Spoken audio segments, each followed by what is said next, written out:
Мына достор, биз азыр Ноокат алмасы деген кооперативке келдик. Караңыздарчы, керемет көрүнүш. Ол жактардын баардыгы 15 гектар жерде эле экен да.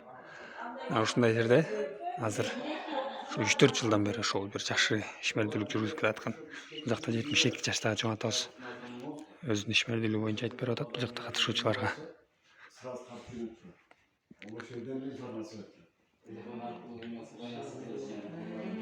Бирок мындай ишти кылыңыздар.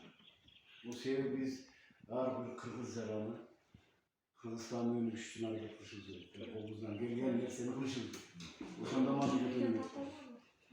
Анан кийин колдон келбейт деген андай мындай деген эме болуп турса анда өнүгө алабыз.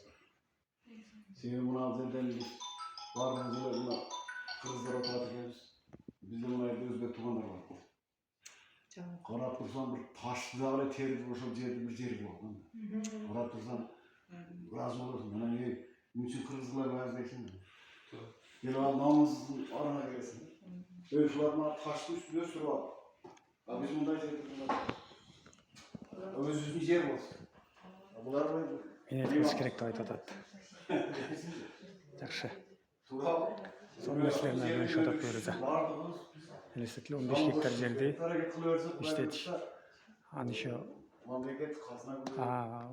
түз жер эмес, дөңдүн боорундагы жерлер экен да. Ошол жерлерди көрктөндүрүп, сонун кылып ишке ашырып койгон экен.